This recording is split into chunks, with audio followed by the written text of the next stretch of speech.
Imagine une nuit où le destin bascule à cause d'une seule erreur de frappe. Une nuit où une crevaison sur une autoroute déserte vous propulse au cœur d'une rivalité mafieuse, transformant une simple mère de famille en informatrice présumée. Et si votre seule protection était l'homme que l'on pensait que vous dénonciez? La pluie, d'une violence inouïe, fouettait le pare-brise telle une salve de balles, tandis que Lena Harper plissait les yeux dans l'obscurité, ses jointures blanchies sur le volant. L'autoroute 47 s'étendait à l'infini devant elle, un ruban de bitume noir fendant des kilomètres de néant. Dans le rétroviseur, Amelia, 6 ans, dormait paisiblement dans son siège rehausseur, serrant son lapin en peluche. Plus que 20 miles, se murmura Lena en vérifiant l'heure. 23h47, 23h47. Elle n'aurait pas dû rester si tard chez sa mère à Cedar Falls, mais Amelia s'était tant amusée avec ses cousins. Maintenant, elles en payèrent le prix. La tempête était apparue de nulle part, une de ces averses soudaines qui transforment les routes en fleuves. Lena ralentit, sa vieille Honda Civic gémissant en luttant contre le vent. Elle commençait à peine à se détendre lorsqu'elle l'entendit. Un bruit évoquant un coup de feu. Bang! La voiture vira brusquement à droite. Le cœur de Lena s'arrêta alors qu'elle s'agrippait au volant, son pouls martelant ses oreilles. La direction semblait défaillante, lourde et tirante. Derrière elle, Amelia bougea sans se réveiller. « Non, non, non !» murmura Lena, guidant prudemment la voiture sur le bas-côté. Dès qu'elle s'arrêta, elle comprit. Le pneu arrière avait éclaté. Elle saisit son téléphone, les mains tremblantes. L'écran n'affichait qu'un barre de signal. Dehors, la pluie ne montrait aucun signe d'accalmie, et l'autoroute était d'un vide absolu. Pas une seule voiture n'était passée durant les 10 dernières minutes. Lena fit défiler jusqu'au contact de son frère Marcus. Il habitait à seulement 15 minutes de là. Il pourrait venir l'aider à changer le pneu. Ses doigts frissonnaient en tapant. Pneu éclaté, bloqué sur l'autoroute 47 au marqueur 23, près de l'ancienne grange Miller. S'il te plaît, dépêche-toi. La tempête est forte, j'ai peur. Elle envoya le message et se sentit immédiatement mieux. Marcus viendrait. Il était toujours là pour elle. Ce que Lena ne remarqua pas dans sa panique fut le dernier chiffre du numéro. Le 6 qu'elle avait voulu taper apparut comme un 5, une minuscule erreur qui allait tout changer. À 15 miles de là, dans un penthouse du centre-ville, Damien Vézery examinait des manifestes d'expédition, dominant la ville. À 38 ans, il gérait l'opération la plus efficace de la côte Est, acheminant tout, des marchandises légitimes aux articles moins conformes, via un réseau s'étendant sur trois États. Son téléphone, un appareil sécurisé et crypté réservé aux urgences, reposait silencieux sur le bureau en acajou jusqu'à ce qu'il vibre. Les yeux de Damen se posèrent sur l'écran. Un message sur cette ligne signifiait des ennuis. Seules 5 personnes possédaient ce numéro, et elle savait ne jamais l'utiliser à moins que des vies ne soient en jeu. Il lut le texte une fois, puis encore une fois. Autoroute 47, au marqueur 23, l'ancienne grange Miller. Ce n'étaient pas des repères aléatoires. La propriété Miller avait été un point de dépôt 6 mois plus tôt, avant d'être brûlée lors d'une opération de surveillance d'un gang rival. Si quelqu'un était là maintenant, envoyant des signaux de détresse, « Carlo !» La voix de Damian fendit le silence. Son bras droit apparut dans l'embrasure de la porte en quelques secondes. Un ancien marine qui se déplaçait comme une ombre. « Boss, nous avons une situation sur l'autoroute 47. Quelqu'un signale depuis l'emplacement Miller. Prends 4 hommes et les SUV. J'arrive juste derrière. » L'expression de Carlo ne changea pas, mais sa main se posa sur son arme dissimulée. « L'équipe Voulov ? Peut-être. C'est ce que nous allons découvrir. » En moins de 3 minutes, un convoi de 3 escalade noire, rugit hors du garage souterrain, fendant les rues gorgées de pluie comme des requins à travers l'eau. Lena attendait depuis 12 minutes lorsqu'elle aperçut les phares. « Dieu merci !» souffla-t-elle, inondée de soulagement. Marcus devait avoir enfreint toutes les limites de vitesse pour arriver si vite. Mais à mesure que les véhicules approchaient, son soulagement se transforma en quelque chose de froid et tranchant. Ce n'étaient pas les camions usagés de Marcus, c'étaient d'énormes SUV noirs, vitres teintées, se déplaçant en parfaite formation, telle une escorte militaire. Ils s'immobilisèrent en demi-cercle autour de sa voiture, phares éblouissants, la piégeant. Lena haleta. Elle tendit une main protectrice vers Amelia, qui dormait encore miraculeusement. les portières s'ouvrirent. Des hommes émergèrent, au nombre de 5, tous vêtus de sombre, tous se déplaçant avec une précision mortelle. Ils s'éparpillèrent, scannant la lisière des arbres avec des lampes de poche, parlant dans des oreillettes d'une voix trop basse pour être entendue sous la pluie. Les mains de Léna tremblaient tandis qu'elle verrouillait les portières, sachant à quel point ce serait inutile. Son téléphone n'affichait plus aucune barre. Elle ne pouvait même pas appeler le 911. Un homme s'approcha de sa vitre, grand et aux épaules larges, la pluie ruisselant de sa veste en cuir. Il fit un geste de la main, baissait la vitre. Léna secoua la tête, se pressant contre le dossier de son siège. L'expression de l'homme ne changea pas. Il leva la main et un autre SUV s'arrêta, différent des autres. Plus élégant, plus cher. Un homme en sortit qui faisait paraître les autres comme des ombres. Même sous la tempête, il imposait sa présence. Cheveux foncés, mâchoire ciselée, des yeux qui ne manquaient rien. Il portait un costume qui coûtait probablement plus cher que la voiture de Léna, complètement indifférent à la pluie. Il marcha jusqu'à sa vitre, et cette fois, il n'y eut pas de requête. Il tapota le verre d'une phalange, son regard rencontrant le sien. Quelque chose dans ses yeux fit bouger sa main vers le bouton de la vitre. Elle la baissa de 2 pouces. « Qui vous a envoyé ?» Sa voix était basse, maîtrisée, avec une intonation qui suggérait qu'il connaissait déjà la réponse et l'attestait. « Personne ne m'a envoyé. Je suis juste bloqué. Mon pneu... » Autoroute 47, au marqueur 23, ancienne Grange Miller. Il récita son message mot pour mot. C'était vous. L'esprit de Léna s'embrouilla. Comment a-t-il su? J'envoyais un message à mon frère. J'ai dû... Oh mon Dieu, mauvais numéro. C'était un mauvais numéro. Pour la première fois, l'incertitude scintilla sur son visage. Il jeta un coup d'œil à l'homme à côté de lui, Carlo, qui parla doucement dans sa radio. Puis, tout se passa d'un coup. « Convoi !» Quelqu'un cria depuis la lisière des arbres. Deux silhouettes surgirent des bois à 45 mètres de là, courant vers une camionnette délabrée cachée dans les buissons. Les hommes de Damian se déplacèrent comme l'éclair, les coupant la route. Il y eut une brève lutte, rapide, efficace, brutale. En quelques secondes, les deux hommes étaient à terre, les mains attachées par des colliers de serrage derrière le dos. Léna regarda avec horreur, la main sur sa bouche. La mâchoire de Damian se serra, tandis que Carlo traînait l'un des hommes sous les phares. Jeune, peut-être au début de la vingtaine, portant un passe-montagne arraché. « Opportuniste », rapporta Carlo. Ils surveillaient l'autoroute pour les voitures en panne. Elle allait être leur prochaine victime. Les yeux de Damen revinrent vers Léna, la voyant correctement pour la première fois.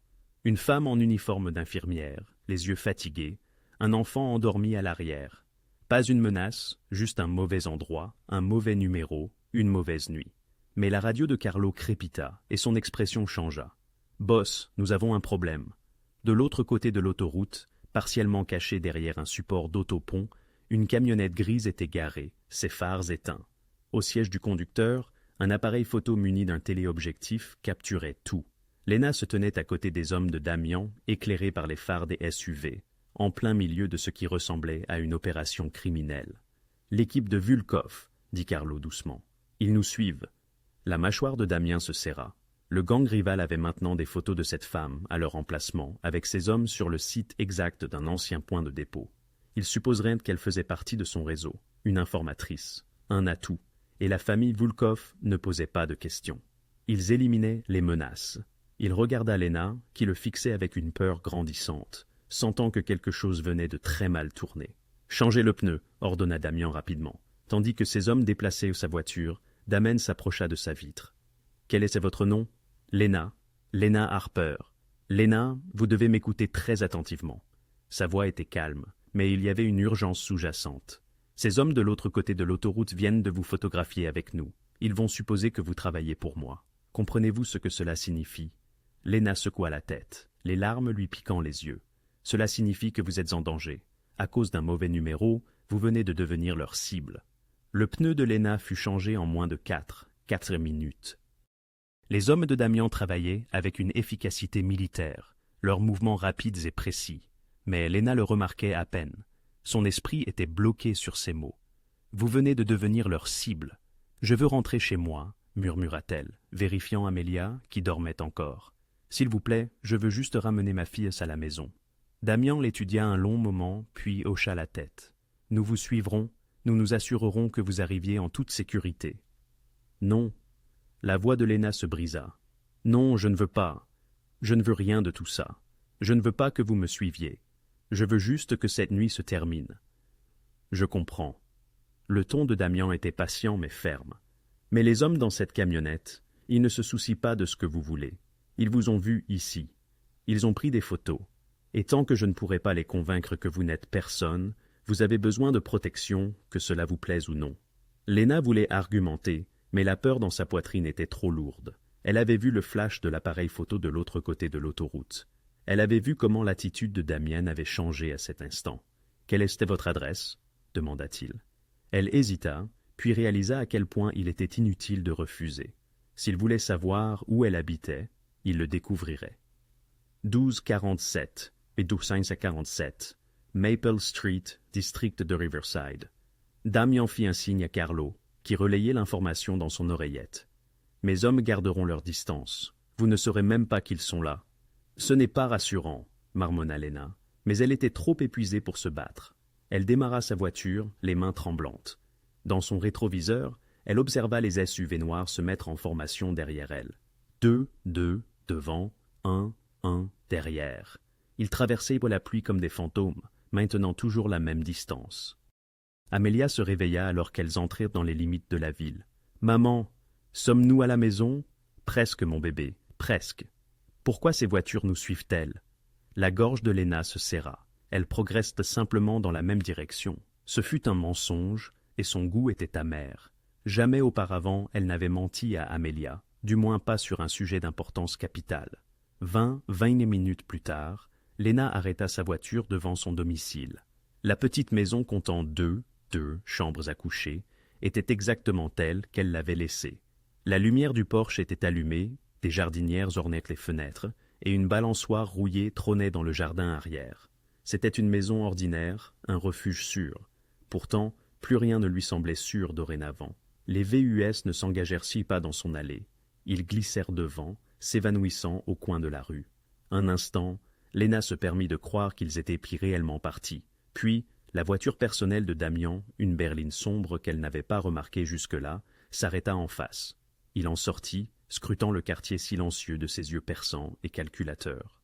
Ensuite, il traversa la rue pour la rejoindre. « Vous ne pouvez pas être ici, » déclara rapidement Léna, tâtonnant avec la ceinture de sécurité d'Amelia. « Mes voisins, ils vont voir. »« Je serai parti dans 2 minutes, » répondit Damian à voix basse. « Mais je dois vous faire comprendre une chose. Verrouillez vos portes, ne les ouvrez à personne que vous ne connaissez pas.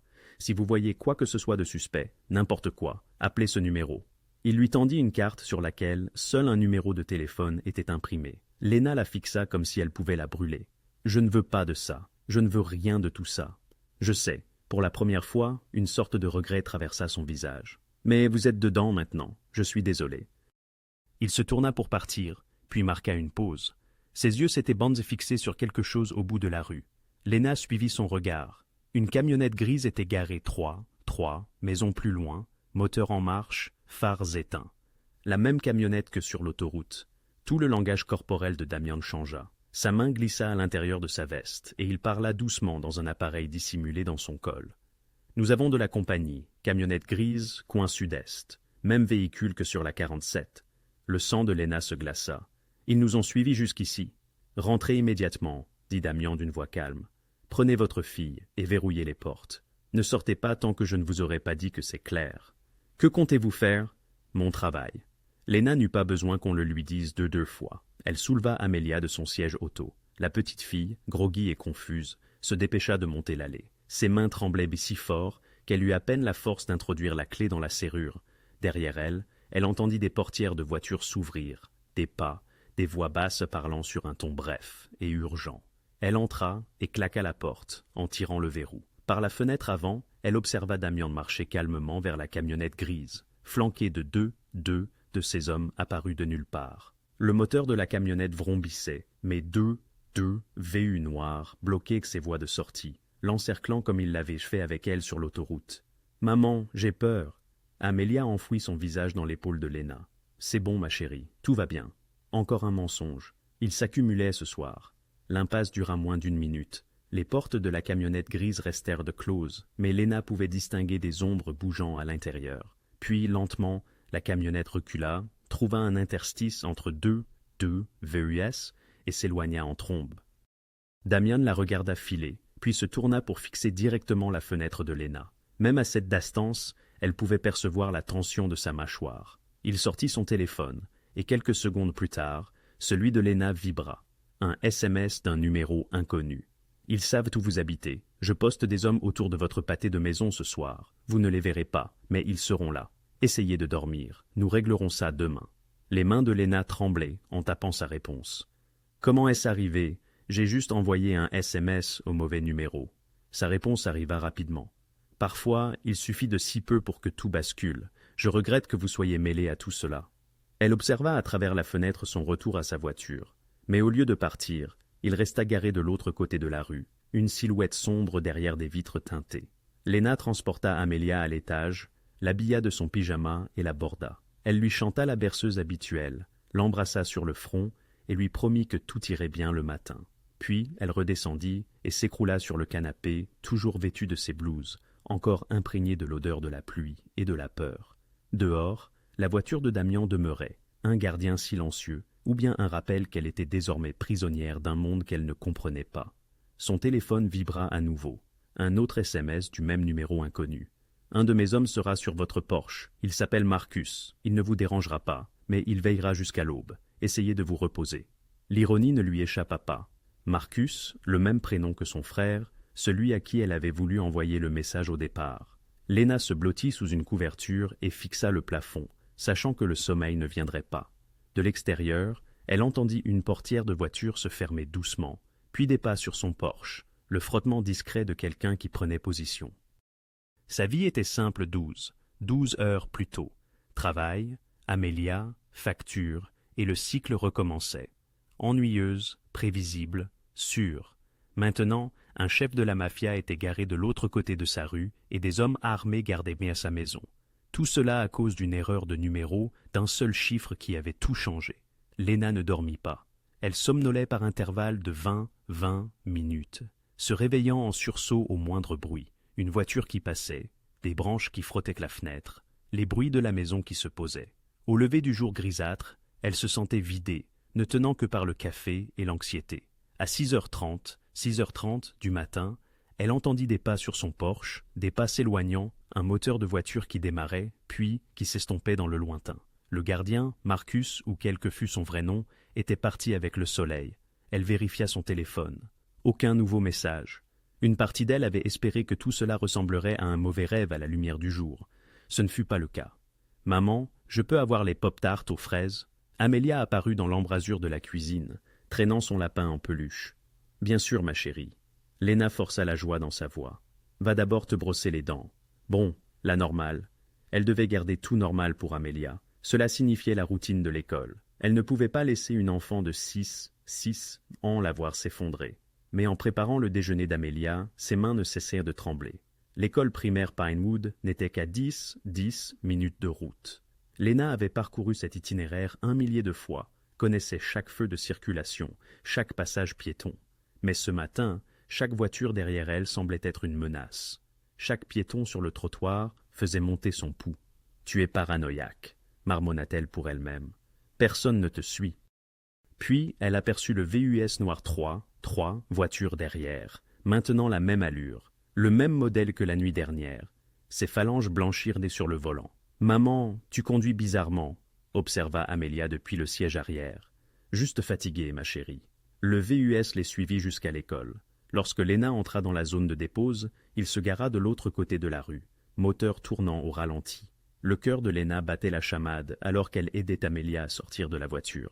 Le chaos matinal de l'école primaire tourbillonnait autour d'elle. Des enfants qui criaient, des parents qui jasaient, une enseignante qui sifflait pour les élèves de maternelle. Tout était d'une normalité douloureuse, à l'exception des deux hommes postés près du portail de l'école. Ce n'étaient pas des parents. Léna connaissait de vue tous les parents habituels. Ces hommes étaient puis des étrangers, âgés d'une 30 d'années, vêtus de blousons en cuir, observant les enfants avec une attention trop prononcée. L'un d'eux croisa le regard de Léna, le retint un instant un peu trop longtemps, puis détourna les yeux.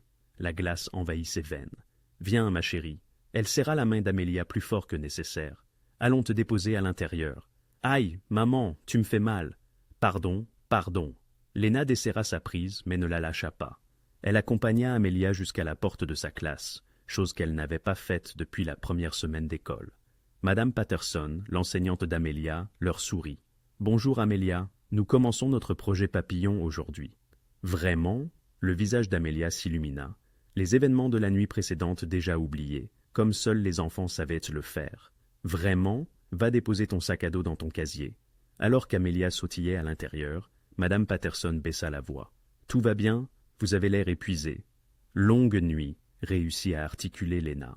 « Je n'ai pas bien dormi. C'était plus facile que la vérité. Je suis surveillée par des criminels, et je n'ai aucune idée si ma fille est en sécurité. » Elle embrassa Amelia pour lui dire au revoir et retourna à sa voiture, la peau fourmillant de la sensation d'être observée. Les deux hommes près du portail étaient repartis. Le VUS noir était toujours garé de l'autre côté de la rue. Alors qu'elle s'éloignait, il la suivit. Le Mercy General Hospital se trouvait à l'est de la ville, un complexe tentaculaire où Léna travaillait comme infirmière aux urgences depuis 4 ans. Les quarts de travail de 12 heures étaient épuisants, mais le salaire était correct et les avantages couvraient les visites pédiatriques d'Amelia. Aujourd'hui, elle était censée travailler le matin de 8h à 16h, une journée ordinaire.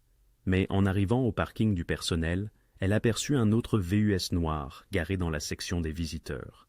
Et celui-ci était différent de celui qu'il avait suivi depuis l'école. « Oh mon Dieu !» murmura-t-elle. Son téléphone vibra. Un SMS du numéro inconnu, Damien. « Les hommes qui vous surveillent sont les miens. Vous êtes en sécurité. Allez simplement travailler et agissez normalement. » Elle répondit, les doigts tremblants. « Comment est-ce normal ? Comment est-ce que tout cela est normal ? Je sais que ça ne l'est pas, mais l'alternative est pire. Croyez-moi, lui faire confiance à un chef de la mafia. L'absurdité de la situation l'aurait fait rire si elle n'avait pas été si terrifiée.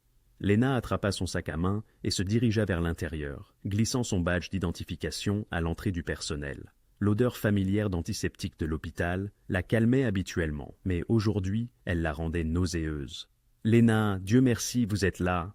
s'écria Cheryl, l'infirmière-chef, dès qu'elle mit le pied dans le service. « Nous sommes débordés. » Trois infirmières ont signalé leur absence pour maladie, et nous avons un carambolage à venir. J'ai besoin de vous en salle de traumatologie. 2. Et juste comme ça, Léna fut entraînée dans le chaos contrôlé des urgences. Constante vitale, AIFE, évaluation des traumatismes. Un homme de 60 ans avec des douleurs thoraciques. Un adolescent qui s'était cassé le bras en faisant du skateboard. Une femme en travail qui était entrée par la mauvaise entrée. Pendant 2 heures, elle oublia presque, se sentit presque normale. Puis, pendant sa pause, elle regarda par la fenêtre de la salle du personnel. Le VUS noir était toujours là, mais maintenant, une berline grise s'était garée deux rangées derrière lui. Pas la même camionnette grise de la nuit dernière, mais suffisamment similaire pour lui faire chuter l'estomac. Debout à l'entrée des urgences, un homme vêtu d'un blouson sombre feignait de fumer une cigarette. Il ne fumait pas. Son regard était fixé sur la porte, dans une attente palpable. Le téléphone de Léna vibra. « Reste à l'intérieur. Ne quitte pas le bâtiment seul, Damien. » Ses doigts se volèrent lourds sur l'écran. « Il y a du monde dehors. Ce sont les tiens ?» Damien répondit promptement. « Certains d'entre eux, pas tous. » Léna, interloquée, tapa. « Qu'est-ce que ça signifie ?» La réponse fut lapidaire. « Ça signifie que tu es surveillé par plusieurs parties. Le gang rival essaie de savoir qui tu es. Mes hommes veillent à ce qu'ils ne s'approchent pas assez pour le découvrir. » Léna s'effondra sur une chaise, ses jambes flageolantes. Quelle étrange réalité que la sienne désormais. Aller au travail, déposer sa fille, être suivie par des criminels, comme si elle était une ressource précieuse. « Tout va bien ?» Cheryl passa la tête dans la salle de repos. « Tu as l'air pâle. »« Ça va, juste fatigué. »« Eh bien, prends de la caféine. Une autre ambulance est en route dans 2 minutes. » Léna acquiesça, mais restait immobile. Par la fenêtre, elle vit l'homme au blouson sombre jeter sa cigarette et l'écraser sous son talon. Il sortit son téléphone, parla brièvement, puis leva les yeux directement vers la fenêtre où elle se trouvait. Il ne pouvait tout de même pas la voir à travers ce verre teinté, n'est-ce pas? Son téléphone vibra de nouveau. « Jusqu'à quelle heure tu finis ?»« Jusqu'à 4 heures de l'après-midi. » Je ferai en sorte que quelqu'un te raccompagne quand tu auras terminé. Ne va pas seul à ta voiture. Ne dévie pas du plan. Quel plan? Je n'ai adhéré à aucun plan. La réponse la glaça. Le plan où toi et ta fille restez en vie. Lena fixa le message, la gorge serrée. 6 mots qui rendaient tout terrifiant de réalisme. Elle rangea son téléphone et retourna à son poste, se mouvant comme un robot tout au long de sa garde, prenant les constantes, vérifiant les dossiers, souriant aux patients, tout en se sentant comme une cible avec une mire dessinée sur le dos. Dehors, les guetteurs restaient, les hommes de Damian, les membres du gang rival, tous en cercle, attendant un signe. Et Lena était prise au piège au milieu, une mère célibataire qui n'avait rien fait de mal, sinon envoyer un texto au mauvais numéro. À 3h45 de l'après-midi, sa garde touchait à sa fin. Mais lorsqu'elle regarda à nouveau par la fenêtre, trois voitures inconnues étaient maintenant garées sur le parking. Les observateurs se multipliaient et elle devait passer au milieu d'eux pour rentrer auprès de sa fille. De l'autre côté de la ville, dans un hangar imprégné d'odeurs d'huile moteur et de cigarettes, Victor Volov examinait des photographies étalées sur une table métallique. Son neveu, Anton, se tenait à ses côtés, les bras croisés, attendant son jugement. Les clichés étaient granuleux, mais suffisamment nets. Une femme sur l'autoroute 47, entourée d'hommes de Damian Vezer, la même femme dans une maison du quartier de Riverside, la même femme dans une école primaire, puis dans un hôpital. Es-tu certain qu'elle était bien au site de Millerborn? L'accent de Victor était prononcé, son anglais précis mais glacial. Oui, mon oncle. Nous avons suivi le convoi de Vezer jusqu'à cet endroit. Cette femme était déjà sur place. Elle a envoyé un message. Nous l'avons vue sur son téléphone juste avant leur arrivée. Victor tapota une des photos. Et Vezer lui-même, il est venu en personne. Pas seulement ses soldats. Il est resté avec elle pendant plusieurs minutes, puis l'a raccompagnée chez elle. Anton se pencha. Il ne fait pas ça pour de simples civils. Elle est importante pour lui. Victor observa le visage de la femme sur la photographie. Elle semblait ordinaire, avec des yeux fatigués, des blouses d'infirmière, rien de remarquable. Mais cela ne signifiait rien. Les meilleurs informateurs avaient toujours l'air inoffensifs. Que savons-nous d'elle? Anton consulta son téléphone. Lena Harper, 32 ans, infirmière à Mercy General, mère célibataire d'une fille, Amelia, 6 ans, vit seule dans une maison louée, pas de casier judiciaire, aucune connexion apparente avec l'organisation de Vezer, ce qui la rend parfaite, déclara Victor à voix basse. Cachée à la vue de tous, une infirmière a accès aux dossiers hospitaliers, aux informations des urgences. Elle pourrait lui fournir des renseignements sur les opérations rivales, qui est blessé, qui arrive avec des blessures par balle. Cela avait du sens, trop de sens. Vezer était assez intelligent pour utiliser quelqu'un qui semblait innocent. Elle est protégée, poursuivit Anton. J'ai compté au moins quatre hommes de Vezer en rotation autour de sa maison la nuit dernière. Deux autres l'ont suivi ce matin. Un devant l'école de sa fille, un autre à l'hôpital. C'est un déploiement de ressources important pour une civile lambda. Victor hocha lentement la tête. Plus Vezer lui accordait de protection, plus elle devait être précieuse. Nous devons savoir ce qu'elle sait. Tu veux que je l'intercepte? Discrètement. Pas de violence si nous pouvons l'éviter. Nous posons des questions. Elle donne des réponses. Et si elle n'est vraiment qu'une infirmière au mauvais endroit? Victor haussa les épaules. Nous la laissons partir. Mais si elle travaille pour Vezer, nous l'utiliserons comme levier. Anton esquissa un sourire qui n'atteignait pas ses yeux. Aujourd'hui, c'était de la reconnaissance. Nous connaissons maintenant sa routine. Elle dépose sa fille à l'école à 7h45, travaille jusqu'à 4 heures, et vient la chercher à 5h15. Très prévisible. Victor tapota la photo de l'école. C'est notre fenêtre de tir, la sortie d'école. Beaucoup de parents, beaucoup de chaos. Nous l'approchons comme de simples citoyens, pour qu'elle nous suive volontairement. Et les hommes de Vezer, ils garderont leur distance pour éviter la tension. Ils ne commenceront pas une fusillade devant des enfants. L'expression de Victor se durcit. Au moment où ils comprendront ce qui se passe, nous l'aurons déjà.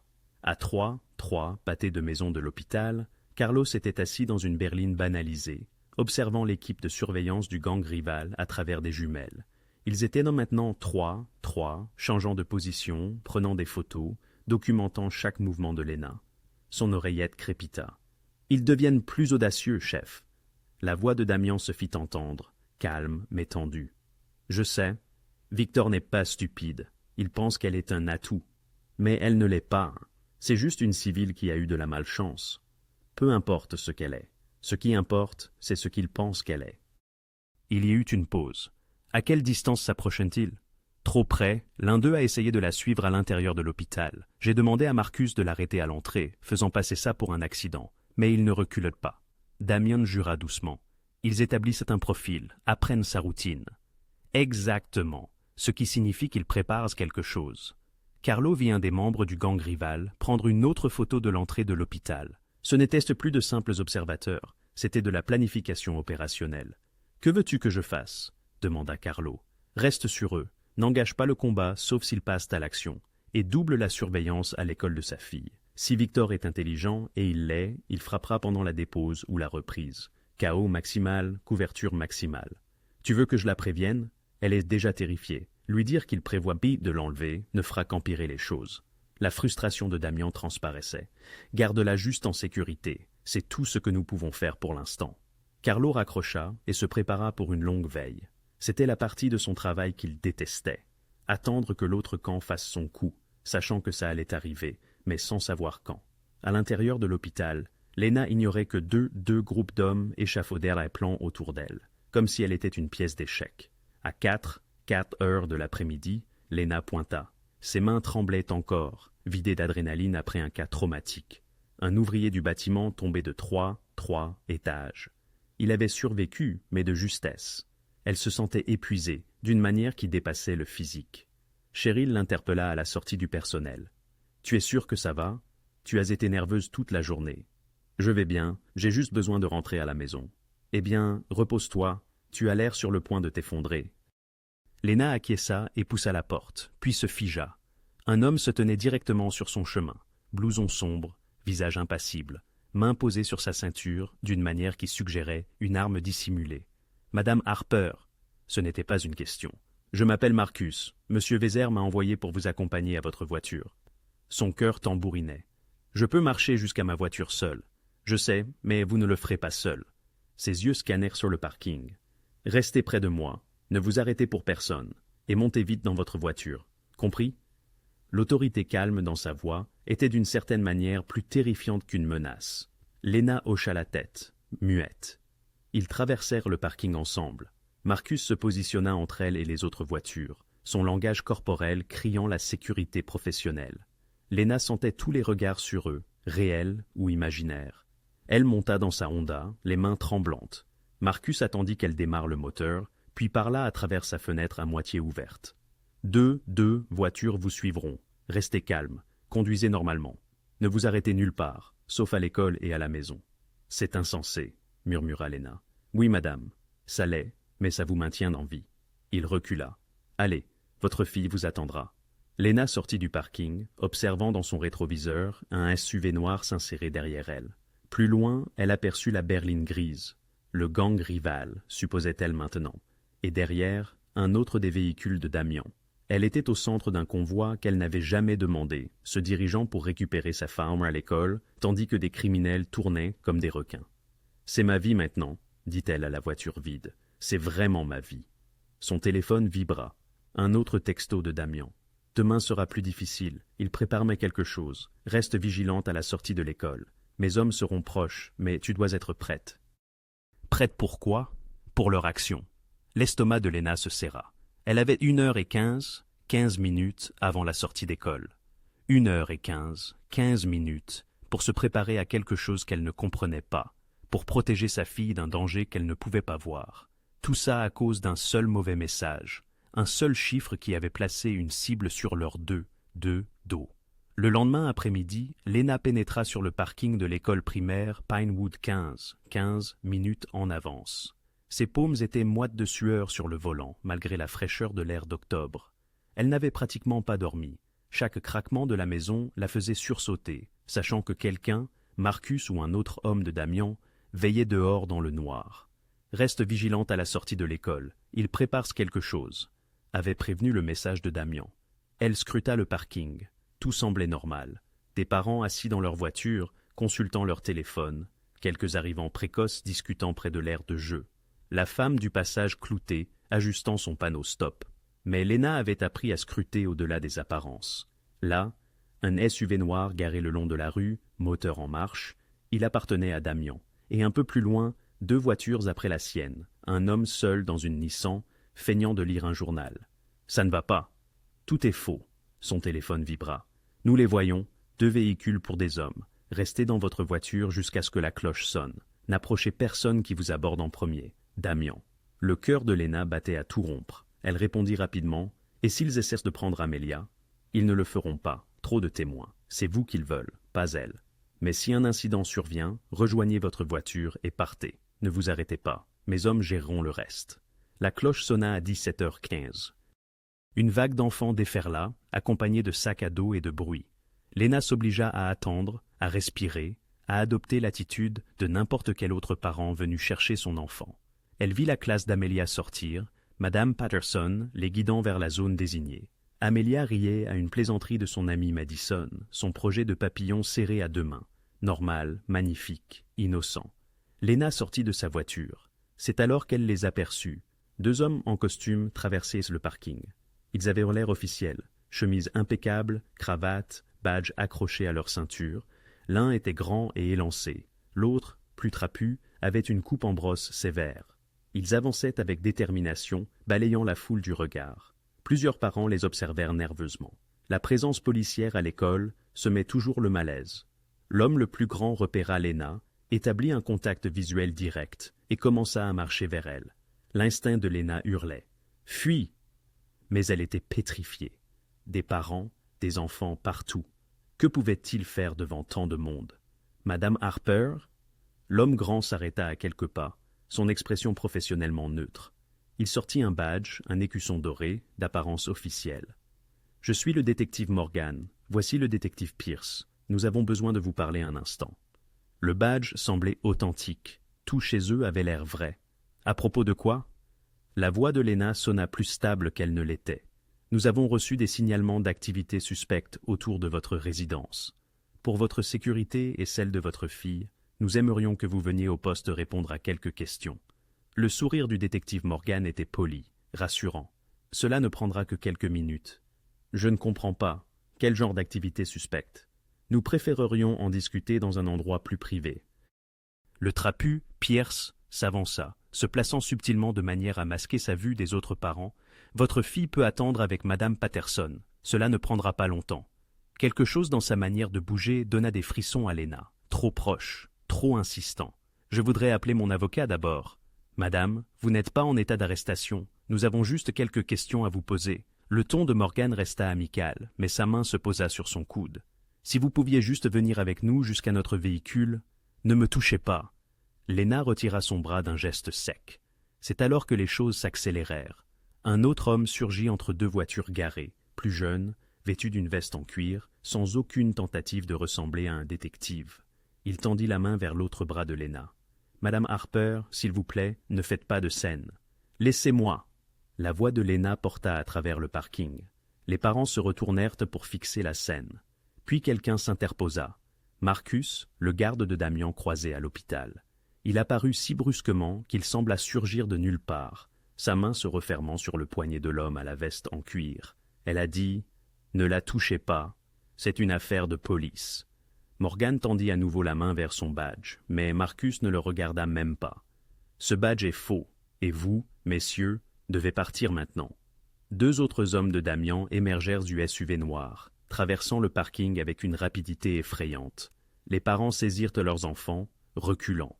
Madame Patterson resta figée à l'entrée de l'école, une main sur la bouche. La main de Pierce se dirigea vers sa veste, vers une arme, réalisa Léna avec un frisson glacé. Mais Marcus fut plus rapide. Il attrapa le poignet de l'homme d'une poigne de fer. Pas ici, pas devant les enfants. Pendant un instant, tout fut suspendu dans un silence terrible. Les faux détectives, les hommes de Damian, les parents confus, les enfants effrayés. Léna se tenait au centre de tout cela, tremblante, douloureusement consciente qu'Amelia était à 20, puis au-delà, observant la scène.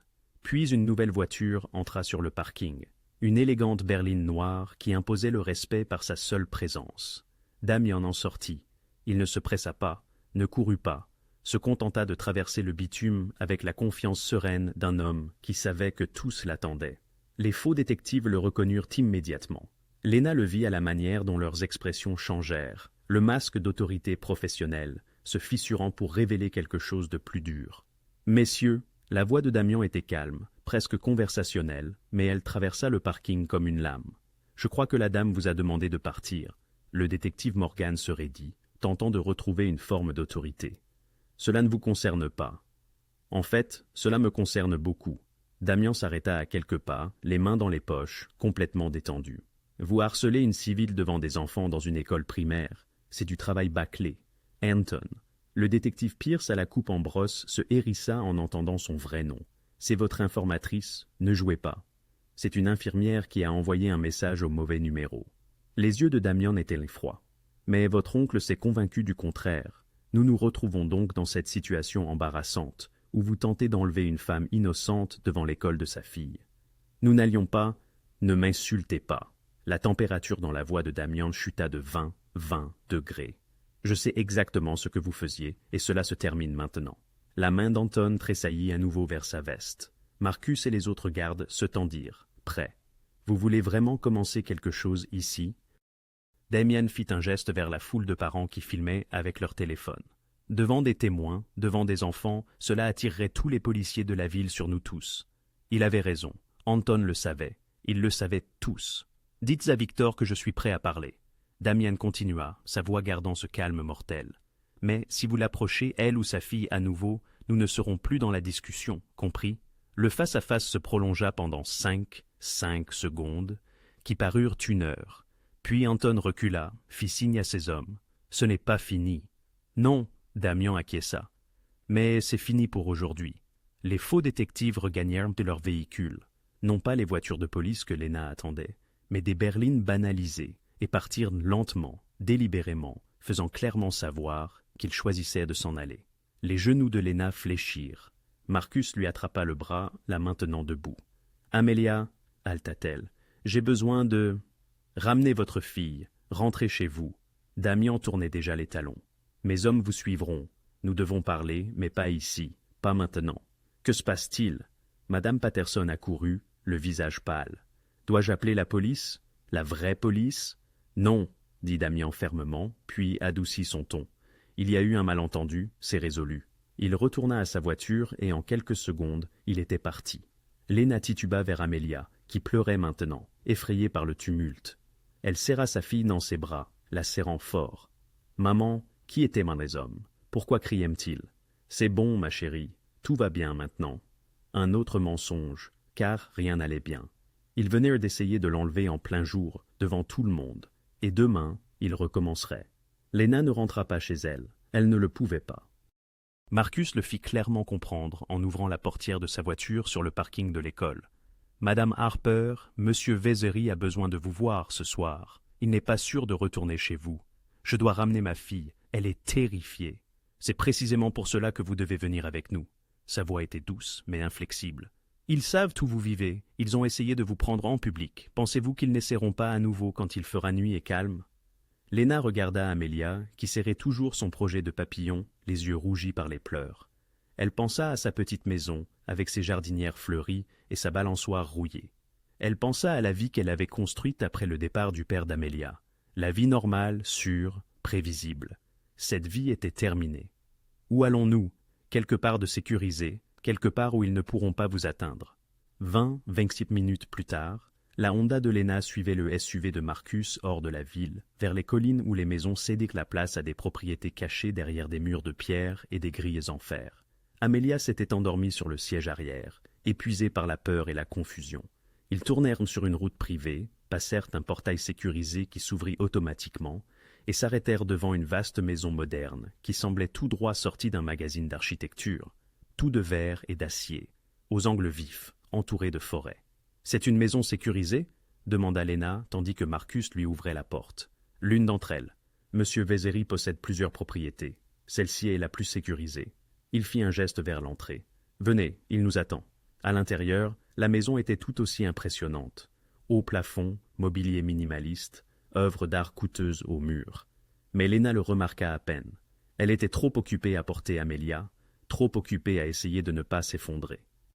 Damien se tenait dans le salon principal, contemplant la forêt qui s'assombrissait à travers les baies vitrées. Il avait troqué son costume contre un simple pull noir et un jean, l'air, d'une certaine manière, plus dangereux en tenue décontractée que sur le parking. Il se tourna à leur entrée. « Il y a une chambre à l'étage, deuxième porte à droite. Votre fille pourra y dormir. Elle y sera en sécurité. » Léna ne discuta pas. Elle porta Amelia à l'étage, trouva la chambre, décorée comme une suite d'hôtels de luxe, complètement impersonnelle, et déposa sa fille sur le lit. Elle retira les chaussures d'Amelia, la couvrit d'une couverture et embrassa son front. « Je suis juste en bas, ma chérie, » murmura-t-elle, même si Amelia dormait déjà profondément. Lorsqu'elle redescendit, Damien versait du whisky dans 2 verres. Il lui en offrit un. « Je ne bois pas. Ce soir, vous pourriez en avoir envie. » Il posa le verre sur la table à côté d'elle. « Asseyez-vous, s'il vous plaît. » Léna s'assit sur le bord d'un coûteux canapé en cuir. L'infirmière devant elle, dans sa blouse immaculée, paraissait douloureusement hors de propos. « Je veux des réponses, de vraies réponses. Pas des « vous êtes en danger » ou « faites-moi confiance ». Je veux comprendre pourquoi cela arrive.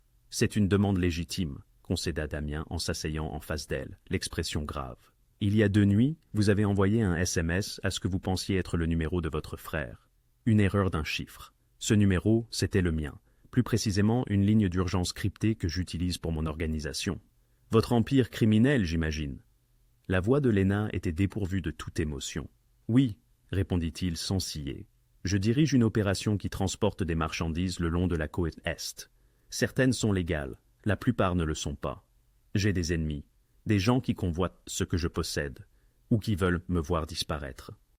La famille Vulov représente la plus grande menace actuelle. Les hommes à l'école, c'était Anton Vulov, le neveu de Victor. Exactement. Damien se pencha en avant, les coudes sur les genoux. Depuis 6 mois, Victor et moi sommes en guerre froide. Nous nous volons mutuellement des cargaisons, nous retournons nos hommes, nous repoussons les limites. La situation n'a pas encore dégénéré, mais nous en sommes très proches. Les mains de Léna tremblaient. Elle saisit le verre de whisky, juste pour avoir quelque chose à tenir, même si elle n'avait aucune intention de boire. Quel était mon rôle dans tout ça? Quand votre message est arrivé sur ma ligne d'urgence, j'ai cru que l'un de mes hommes était en difficulté. La Grange Miller, l'endroit que vous avez mentionné, était un de nos points de dépôt, avant qu'il ne soit compromis. En voyant ce message, j'ai supposé le pire. J'ai envoyé mes meilleurs hommes. Je suis même venu en personne.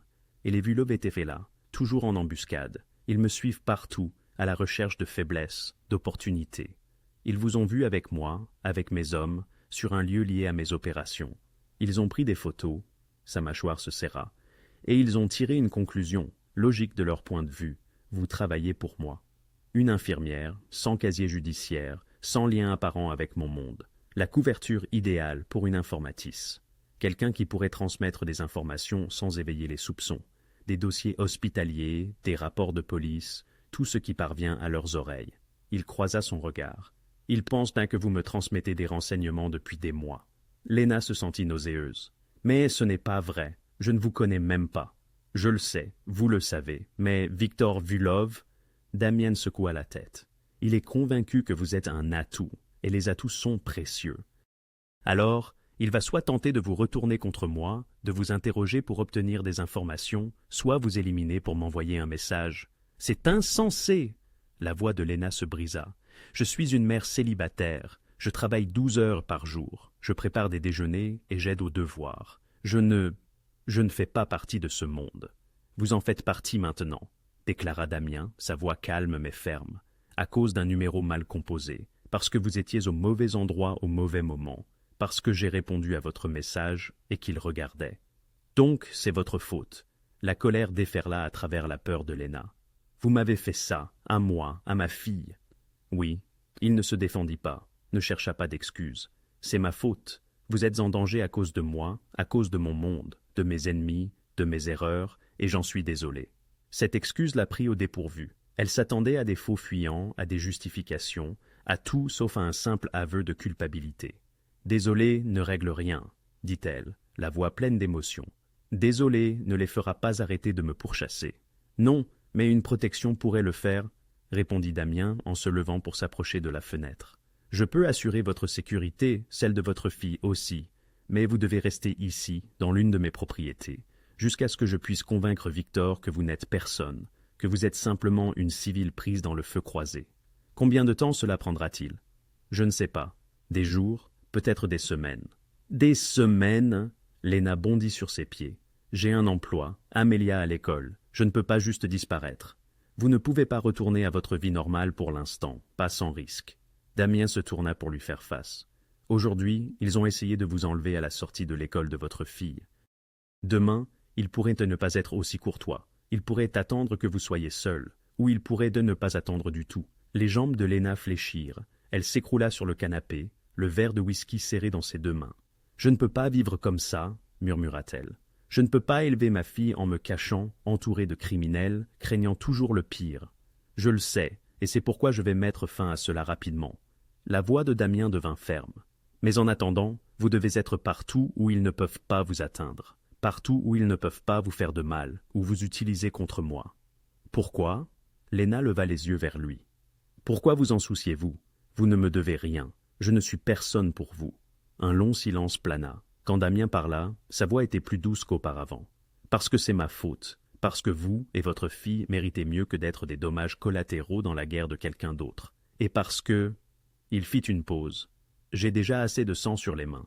Je n'y ajouterai pas le vôtre. » Lena le fixa intensément. Cet homme, dont le regard inspirait la crainte, qui évoluait dans un monde de violence avec une aisance déroutante. Mais à cet instant précis, elle perçut autre chose, du remords, un sens des responsabilités, peut-être même une parcelle d'humanité. « Je ne vous fais pas confiance, » déclara-t-elle. « Bien, vous ne devriez pas, » répondit-il. « Mais croyez ceci, vous gardez en vie est dans mon intérêt. Si Victor vous met la main dessus, il vous utilisera contre moi, que vous ayez des informations ou non. Votre sécurité et ma survie sont désormais liées. » C'était la chose la plus honnête qu'on lui ait dite depuis des jours. Lena baissa les yeux vers le verre de whisky, prit finalement une gorgée. Le liquide lui brûla la gorge. « Quel choix ai-je »« Aucun, » dit simplement Damien. « J'en suis désolé aussi. » Lena ne dormit pas non plus cette nuit-là. Elle resta allongée près d'Amelia dans la chambre inconnue, fixant le plafond, écoutant les bruits de la maison sécurisée, des gardes patrouillant à l'extérieur, des voix basses conversant dans des radios, le bourdonnement de systèmes de sécurité qu'elle ne voyait pas mais savait être là. À l'aube, elle avait pris sa décision. Elle retrouva Damien dans la cuisine, en train de boire du café et de lire quelque chose sur sa tablette. Il leva les yeux quand elle entra, son expression indéchiffrable. « Je ne peux pas rester ici », déclara Lena sans préambule. « Merci pour la protection, pour tout expliquer, mais je ne peux pas élever ma fille dans un endroit pareil. » Damien posa son café. « Un endroit pareil ? Une forteresse entourée d'hommes armés et de caméras de sécurité, où chaque porte a une serrure et chaque fenêtre des capteurs. » Sa voix était ferme, bien préparée. Elle avait répété ce discours dans sa tête pendant des heures. Amelia a 6 ans. Elle a ce qu'elle a besoin de normalité. Elle a besoin d'école, d'amis et de fêtes d'anniversaire, pas de tout cela. Elle a besoin d'être en vie, dit Damien calmement. Ne... La composure de Lena se brisa. N'utilisez pas ma fille pour me manipuler. Je ne vous manipule pas, je vous dis la vérité. Il se leva, s'approchant, mais maintenant une certaine distance. Vous pensez qu'en retournant chez vous, en l'envoyant à l'école, en prétendant que tout était normal, vous pensez que cela la protège. Je pense que la cacher avec des criminels ne la protège pas non plus. Alors, quel est votre plan? Sa voix était calme, mais insistante. Rentrez à la maison, espérez que les Vulov abandonnent, ils ne le feront pas. Ils ont investi des ressources en vous. Ils croient ainsi que vous détenez des informations que j'ai besoin de protéger. Partir ne changera rien à cela. Lena croisa les bras. J'irai à la police, la vraie police, obtenir une protection. Et déposer un rapport et leur dire quoi? Qu'une organisation mafieuse vous prend pour un informateur parce que vous avez envoyé un mauvais message? Damien secoua la tête. La police ne peut pas vous protéger de Victor Vulov. Au mieux, ils vous diront d'être prudente. Au pire, il a des flics à sa solde qui lui diront exactement où vous êtes et ce que vous avez dit. Alors, je suis censé vous faire confiance à la place, faire confiance à l'homme qui m'a mise dans cette situation? Oui, aucune hésitation. Parce que j'ai les ressources pour vous garder en sécurité et la motivation. Votre mort aide Victor, votre sécurité m'aide. C'est aussi simple que cela. Rien de tout cela n'est simple. La voix de Lena se brisa. Ma fille m'a demandé ce matin pourquoi nous ne rentrions pas à la maison. Que suis-je censé lui dire? Que maman a fait une erreur et maintenant de méchants hommes sont à nos trousses? Dites-lui que vous êtes en vacances. Dites-lui que c'est une aventure. Dites-lui tout ce qui peut l'empêcher d'avoir peur. L'expression de Damien s'adoucit légèrement. Les enfants sont résistants. Elle s'adaptera plus vite que vous ne le pensez. Elle ne devrait pas avoir à s'adapter à ça. Des larmes montèrent aux yeux de Léna. Elle devrait s'inquiéter des dictées et des drames de cours de récréation, pas de savoir si quelqu'un va faire du mal à sa mère. Je sais. Un instant, quelque chose de brut apparut sur le visage de Damien. Je sais que ce n'est pas juste. Rien de tout cela ne l'est. Mais la justice n'importe pas en ce moment. La sécurité importe. Le fait d'être en vie importe. Léna tourna le dos, fixant la forêt au-delà de la fenêtre. C'était magnifique ici. Paisible, serein, une cage dorée. Combien de temps? Demanda-t-elle.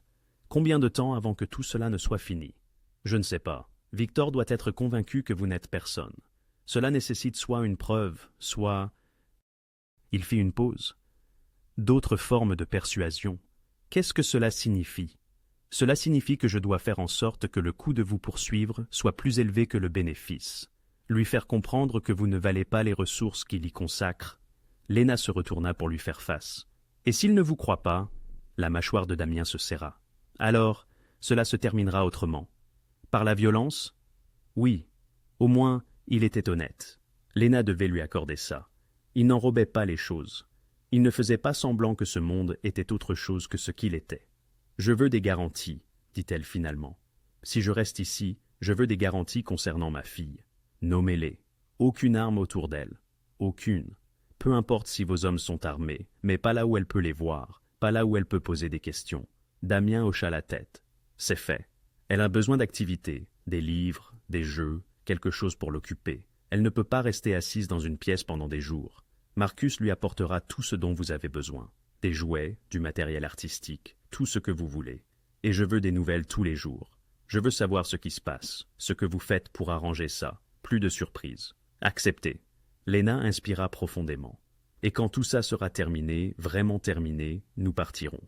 De nouvelles identités si nécessaire, un déménagement si besoin, mais nous récupérerons nos vies. Vous ne nous suivrez pas, ne nous surveillerez pas, ne nous contacterez plus jamais. » Quelque chose traversa le visage de Damien. « Vous avez ma parole. Votre parole, » rit amèrement Léna. « La parole d'un criminel, c'est tout ce que je peux vous offrir. Mais je tiens toujours mes promesses. » Ses yeux rencontrèrent les siens. « Quand ceci sera terminé, vous ne me reverrez plus jamais. » Léna voulait le croire, voulait croire que ce cauchemar prendrait fin, et qu'elle pourrait retrouver sa vie ennuyeuse, prévisible et sûre. Pourtant, les 3 derniers jours lui avaient appris que certaines choses, une fois brisées, ne pouvaient être réparées. « D'accord, » murmura-t-elle. « Nous resterons, mais pas parce que je vous fais confiance, parce que je n'ai pas d'autre choix. »« C'est honnête, j'apprécie.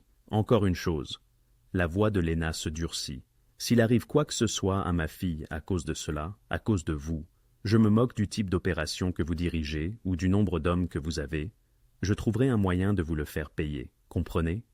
L'expression de Damien ne changea pas, mais quelque chose comme du respect scintilla dans ses yeux. Compris.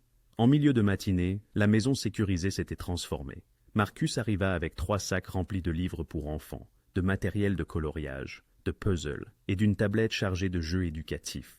Un autre garde apporta des provisions, de la vraie nourriture, pas seulement des plats surgelés. Quelqu'un avait même trouvé un lapin en peluche identique à celui d'Amélia, au cas où elle perdrait le sien. Léna observait tout cela avec un mélange de gratitude et de ressentiment. C'étaient des criminels, des hommes qui faisaient probablement des choses terribles, mais ils traitaient sa fille comme si elle comptait. Amélia s'adapta plus vite que Léna ne l'avait imaginé. Au déjeuner, elle coloriait à la table de la cuisine, babillant sur les papillons qu'elle avait appris à connaître à l'école, apparemment indifférente à leur nouvel environnement étrange. « C'est notre nouvelle maison ?» demanda-t-elle, sans lever les yeux de son dessin. « Juste pour un petit moment, ma puce. Elle est vraiment grande. Je peux explorer? Reste à cet étage, d'accord? Et ne sors pas sans moi. »« D'accord. » Amélia retourna à ses coloriages, acceptant déjà cette nouvelle normalité. Léna enviait la résilience de sa fille. Elle aurait aimé s'adapter aussi facilement, pouvoir faire semblant que ce n'était qu'une aventure plutôt qu'un cauchemar. Damien garda ses distances la majeure partie de la journée, travaillant dans un bureau au 2e étage. Mais en fin d'après-midi, Léna le trouva dans le salon, regardant les nouvelles sur une tablette. Il y a un reportage sur hier, dit-il sans lever les yeux. L'incident à l'école. Certains parents ont déposé plainte concernant des hommes suspects lors de la sortie des classes. La police dit que ce n'est rien de grave, pas d'arrestation. Bien sûr que non. Lena s'assit à l'autre bout du canapé. Parce que rien ne s'est réellement passé, n'est-ce pas? Juste un malentendu. Dans le dossier officiel, oui. Ils restèrent silencieux un instant. Puis Amelia apparut dans l'embrasure de la porte, serrant son nouveau livre de coloriage. « Maman, je peux montrer mon papillon à ce monsieur ?» Lena se tendit. « Amelia, ça va. » La voix de Damian s'adoucit, d'une manière que Lena n'avait jamais entendue auparavant. « J'aimerais bien le voir. » Amelia bondit, totalement intrépide, et lui tendit le livre de coloriage. « Regardez, je l'ai fait violet et or. Madame Patterson a dit, ce ne sont pas de vraies couleurs de papillon, mais je les trouve jolies. » Damian examina sérieusement les dessins. « Je pense qu'ils sont parfaits, bien mieux que de ennuyeux papillons bruns. » Amelia rayonna. « Comment vous appelez-vous ?»« Damian. »« C'est un grand nom. »« Oui. »« Et le tien ?»« Amelia Rose Harper. La partie rose, c'est pour ma grand-mère. »« C'est un joli nom. » Lena observa cet échange, la gorge serrée. C'était l'homme responsable d'avoir bouleversé sa vie, et sa fille lui montrait son œuvre d'art comme s'il était n'importe quel autre adulte. Mais Amelia ne le savait pas. Elle voyait juste un homme gentil avec elle. Peut-être était-ce une bénédiction, ou peut-être n'était-ce qu'une nouvelle épreuve pour Lena. 3 jours devinrent 4, puis 5. Le temps s'écoulait étrangement dans la maison sécurisée, à la fois trop lentement et trop rapidement. Lena se retrouva à adopter des routines qu'elle n'avait jamais voulues, à apprendre des schémas qu'elle aurait souhaité ignorer. 6 heures du matin, le changement de garde. Elle l'entendait chaque matin. L'échange discret de voix, les pas sur le gravier, les moteurs de voiture qui démarraient et s'arrêtaient. 7 heures du matin. Damian sortait de son bureau, toujours avec un café, toujours vérifiant son téléphone en premier. 8 heures du matin. Le petit déjeuner avec Amelia, faisant semblant que tout était normal, faisant croire à sa fille qu'elles étaient en vacances. Le reste de la journée se fondait dans un flou de carnets de coloriage et de normalités fabriquées. Mais sous la surface, Lena observait, analysait, commençait à comprendre la machine dans laquelle elle avait été entraînée. L'opération de Damian fonctionnait avec une précision militaire. Les gardes se relayaient toutes les 6 heures, jamais le même homme 2 fois de suite. Les communications se faisaient par code. Elle entendait des fragments de chiffres et de lieux qui ne signifiaient rien pour elle, mais tout pour eux. Des visiteurs allaient et venaient. Des hommes en costume coûteux qui parlaient à voix basse dans le bureau de Damian, en ressortant des heures plus tard avec des expressions sombres. Et toujours les armes, cachées sous les vestes, attachées aux chevilles, enfermées dans des mallettes près de la porte. Damian avait tenu sa promesse. Aucune n'était visible là où Amelia pouvait les voir, mais Lena savait qu'elles étaient là. Elle sentait leur présence comme un poids dans l'air. « Vous m'observez, » dit Damian un soir, la trouvant dans la cuisine après qu'Amelia fut couchée. Lena ne le nia pas. « J'essaie de comprendre comment ça marche, votre monde. Et qu'avez-vous appris? Que vous êtes paranoïaque, que vous ne faites confiance à personne, que chaque conversation est calculée, chaque mouvement planifié. » Elle le regarda dans les yeux. « Que vous vivez comme un homme qui s'attend à une trahison à chaque coin de rue. » Observation pertinente. Il se versa du whisky d'une carafe en cristal. « Vous avez raison sur tous les points. Comment vivez-vous comme ça? L'expérience. » Il but une gorgée. On serait surpris de ce qui devient normal quand notre vie en dépend. Lena voulait dire qu'elle ne s'habituerait jamais à ça, que cela ne serait jamais normal. Mais après 5 jours, elle apprenait déjà quels gardes étaient amicaux, lesquels elle pouvait solliciter pour de petites faveurs. Elle connaissait déjà le son des pas de Damian par rapport à ceux de Marcus. Elle vérifiait déjà elle-même les moniteurs de sécurité avant de se coucher. Peut-être que l'adaptation était une forme de survie. Peut-être que c'était tout ce qu'aucun d'eux ne faisait. Le 6e jour, les choses changèrent. Lena se réveilla au son de voix fortes en bas. Pas des cris, mais une urgence. Une intensité contrôlée qui signifiait que quelque chose n'allait pas. Elle vérifia Amelia, qui dormait encore profondément, puis se glissa vers l'escalier. Damian se tenait dans le salon avec Marcus et 2 autres gardes, tous concentrés sur l'écran d'un ordinateur portable. « Montrez-moi encore », dit Damian. Marcus rejoua les images de sécurité. Même de sa position dans l'escalier, Lena pouvait le voir. Une silhouette au bord de la propriété, visible seulement quelques secondes avant de disparaître dans les arbres. Puis, un autre angle, une silhouette différente, un emplacement différent. 3 tentatives distinctes la nuit dernière, rapporta Marcus, toutes depuis des vecteurs d'approche différents. Et ils sondent nos défenses, testent les temps de réponse, ajouta l'un des autres gardes, pour voir à quelle vitesse nous réagissons, où nous sommes positionnés. La mâchoire de Damian était serrée. Victor devient audacieux ou désespéré. Dans tous les cas, il prépare quelque chose. Lena dut faire un bruit car les 4 hommes se tournèrent pour la regarder. Elle descendit lentement les escaliers, consciente d'être en pyjama et en robe de chambre, consciente de ne pas avoir sa place dans cette conversation. « Que se passe-t-il » demanda-t-elle. Damian échangea un regard avec Marcus, puis répondit. « Les Volov ont trouvé cet endroit. Ils surveillaient la propriété. Vous avez dit que cet endroit était sûr. Il l'est, mais nulle part n'est invisible pour toujours. » Il ferma l'ordinateur portable. « Ils testent notre périmètre, à la recherche de faiblesses. Pourquoi? Que veulent-ils? Toi. Ils pensent toujours que tu as des informations qui valent la peine d'être extraites. » La peur se noua dans l'estomac de Lena. « Alors, qu'est-ce qu'on fait? Nous restons en alerte, nous augmentons les patrouilles, nous nous préparons. » La voix de Damian était posée, mais elle vit la tension dans ses épaules. Et nous ne sous-estimons pas Victor. Il est patient, mais il est aussi impitoyable. Au cours des 2 jours suivants, les sondages s'intensifièrent. Lena les vit sur les moniteurs de sécurité, des ombres à la lisière des arbres, des véhicules roulant lentement sur la route d'accès, des drones bourdonnant au-dessus jusqu'à ce que les hommes de Damian les abattent avec ce qui ressemblait à des fusils high-tech. L'atmosphère dans la maison sécurisée changea. Les gardes portaient désormais leurs armes ouvertement, la promesse de Damian oubliée face à la menace grandissante. Les conversations se faisaient en phrases hachées. Tout le monde bougeait plus vite, vérifiait les coins, regardait par-dessus son épaule. Lena garda Amelia occupée, la tenant éloignée des fenêtres, la distrayant avec des jeux et des histoires. Mais la nuit, quand sa fille dormait, Lena se tenait à la fenêtre de la chambre et observait les bois, voyant des formes qui auraient pu être des arbres ou des hommes. « Vous devriez rester loin des fenêtres, » dit Damian un soir, apparaissant derrière elle si silencieusement qu'elle sursauta. « Je n'arrive pas à dormir. »« Moi non plus. » Il se tint à ses côtés, tous deux fixant l'obscurité. « Ils sont là dehors à surveiller, à attendre une ouverture. Quand s'arrêteront-ils? Quand ils obtiendront ce qu'ils veulent, ou quand le coût deviendra trop élevé? » Il fit une pause. « Je travaille à ce que ce soit le second cas. » Qu'est-ce que ça veut dire? Cela signifie que j'exerce une pression, que je perturbe les opérations de Victor, que je lui coûte de l'argent et des ressources, le forçant à choisir entre te poursuivre et protéger ce qui lui appartient.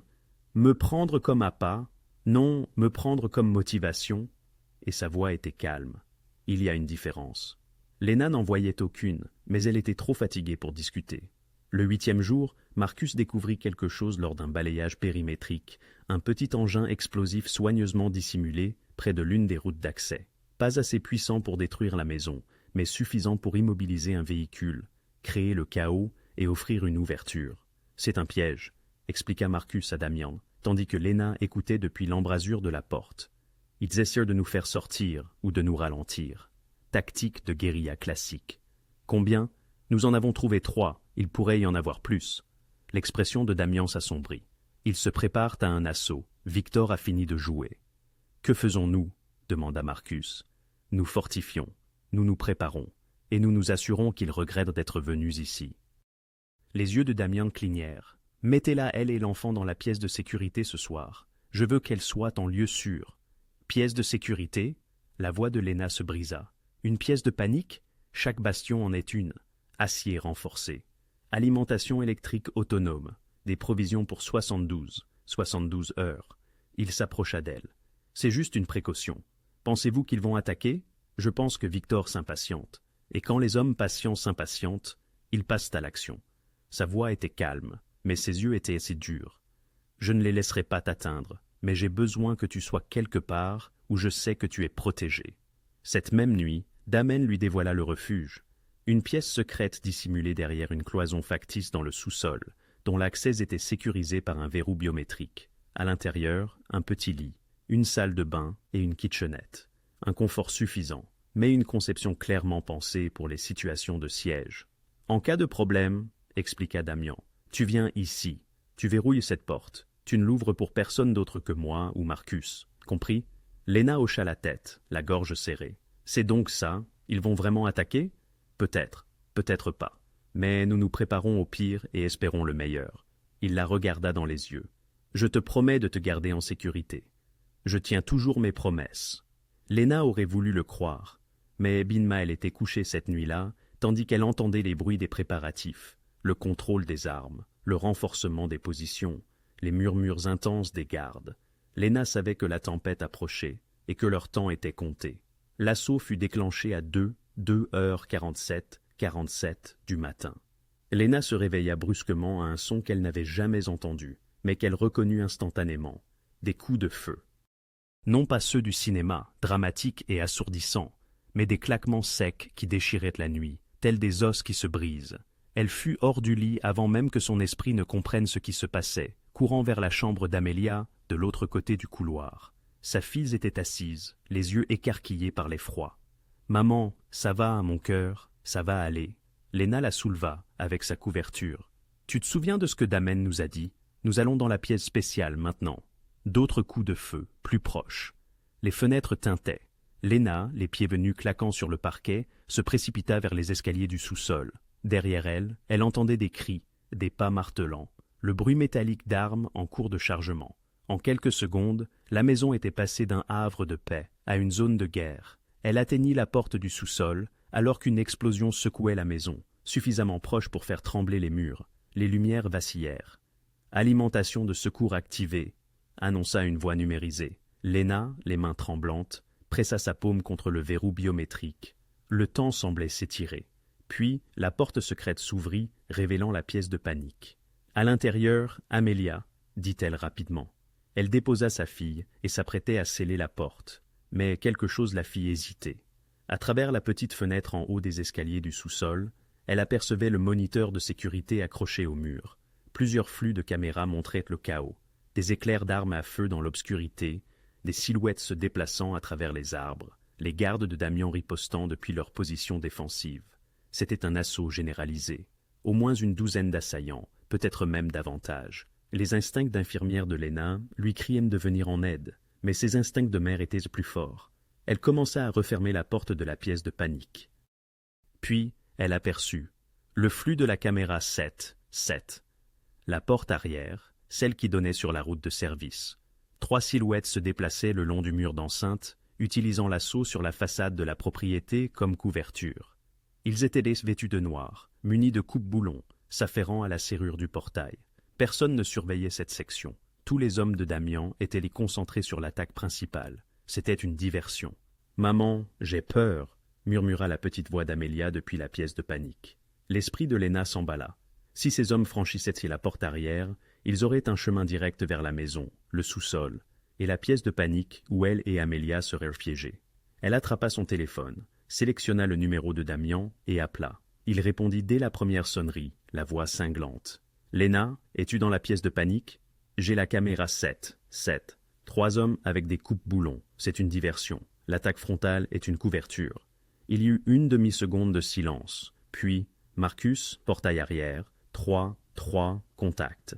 Des coups de feu éclatèrent à travers le téléphone. La communication fut coupée. Léna fixa le moniteur, observant les 3 silhouettes s'acharner sur la serrure. Ils étaient à quelques secondes de la rupture.